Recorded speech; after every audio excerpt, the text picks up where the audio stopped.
Hey everyone, in this tutorial, I'll show you how to create logos in Affinity Designer in 2026. So if you want to design professional logos for your business, YouTube channel, or brand, this beginner guide will help you step by step. First, open Affinity Designer official website or launch the app on your PC. Once it opens, you'll see the main design workspace. Next, click New Document and choose a square canvas size for your logo. So something like 1000 by 1000 pixels works well for beginners. Now start creating your logo using the Shape tool or Pen tool. These tools help you build custom icons and vector graphics easily. So use the Text tool to add your brand name and customize colors.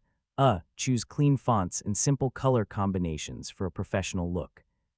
Next, organize your logo using layers and alignment tools. This helps keep everything balanced and easier to edit later. Finally, click File and then Export to save your logo. So export as PNG for transparent backgrounds or SVG for scalable vector quality. And that's how to create logos in Affinity Designer in 2026.